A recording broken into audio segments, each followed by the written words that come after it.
முதலமைச்சரை சந்திச்சிருக்கீங்க. மாநிலங்களவையில உங்களோட ஆராய்ச்சி பார்த்தோம். ரெண்டையும் சேர்த்து முதலமைச்சர்கிட்ட பேசுறீங்களா? என்ன சொல்லுங்க? அவர் வாழ்த்துக்கு சொன்னதுக்கு நான் நன்றி தெரிவித்தேன். அவர் முத்து அவர்கள் தவறிய போது நான் சுற்றுப்பயணத்தில் இருந்ததுனால உடனே நான் வர முடியலை. அது துக்கம் கேட்டுட்டு அவருக்கு எப்படி ஆச்சுங்கும் போது அவர் டெய்லி வாக்கிங் போயிட்டு இருக்கும்போது லேசாக முதல் நாள் தள்ளுற மாதிரி இருந்தது. அதுக்கு மறுநாளும் போனேன், 3ஆம் நாளும் போனேன். பிறகு பல்ஸ் பார்த்தா 40க்கு வந்துருச்சு. ரொம்ப இது உடனடியாக ஹாஸ்பிட்டல் போய் சேர்க்கணும்னு சொல்லி அப்புறம் உடனே சேர்த்தாங்க. பிறகு உடனே டாக்டர் தனியாத்தில் வந்தார். அங்குள்ள டாக்டர்கள் செங்கோட்டுவேலு எல்லாம் எடுத்து பார்த்து செய்ய வேண்டிய வைத்தியத்தை செய்துட்டாங்க. அது என்கிட்ட பத்திரிகையாளர்கள் கேட்டாங்க, முதலமைச்சர் எப்பொழுது தன் பணிகளை தொடர்வார்னு என்கிட்ட ப்ரெஸ்ஸில் கேட்டாங்க. நான் சொன்னேன், ஏற்கனவே மருத்துவமனையில் இருந்தவாறே அரசு பணிகளைத்தானே அவர் கவனித்து கொண்டிருக்கிறார், ஓய்வு எடுப்பதாகவே தெரியவில்லையே அப்படின்னு ஏற்கனவே சொன்னேன். நீங்களும் அதுக்கு பிறகு நாள் தவறாமல் செக்ரட்டேரியட் போகிறது, கோட்டைக்கு போகிறது, இப்போயும் சுற்றுப்பயணம் வச்சிருக்கிறார். அடுத்து 3 நாளில் போகிறார், தூத்துக்குடிக்கு போகிறாரு, அதையெல்லாம் சொன்னார். அப்புறம் அவங்க முப்பெரும் விழாவை எப்போ நடத்த போகிறாங்கன்னு கேட்டோம்.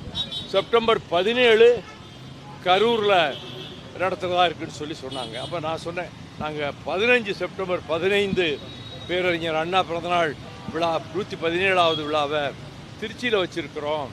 அதனால் நீங்கள் 17 அங்கே பெரியார் பிறந்த அன்னைக்கு அங்கே வைக்கிறதுனால ஒரு நாள் இடையில கேப் இருக்குது, எங்களுக்கும் கொஞ்சம் வசதியாக தான் இருக்கும் அப்படின்னு சொன்னேன்.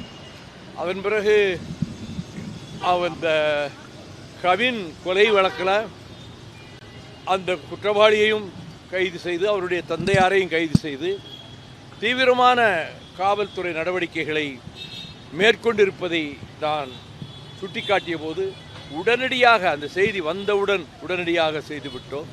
கவின் உடலை பெற மறுத்த அந்த பெற்றோர்களிடத்தில் கனிமொழியும் அதைப்போல் அங்குள்ள அமைச்சர்களும் உடனிருந்து நேற்று மாலை வரை பேசி பெற்றோர்கள் உடலை அவருடைய சடலத்தை பெற்றுக்கொள்ள முடிவு எடுத்து அது முடிஞ்ச பிறகு தான் சகோதரி கனிமொழி இங்கே வருவாங்க அப்படிங்கிறதையும் சொன்னார். பொதுவாக ப்ரெஸ்ஸில் நான் சொல்கிறது, இந்த ஆணவ கொலைகள் என்பது நிறைய நடக்கிறது காவல்துறை உடனடியாக நடவடிக்கை எடுத்து கைது செய்து என்னதான் செய்தாலும் கூட இன்னும் அது குறித்து கொஞ்சம் கடுமையான சட்டங்கள் கொண்டு வரப்பட வேண்டும் என்ற கருத்து பரவலாகவே இருக்கிறது.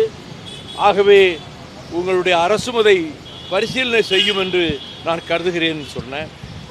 அதன் பிறகு இப்பொழுது எல்லா இடங்களிலும் ஒரு பெயர் ஆர்வத்தோடு உங்களுக்கு லட்சக்கணக்கான மக்கள் திரண்டு வருகிறார்கள் உங்கள் சுற்றுப்பயணத்தில்.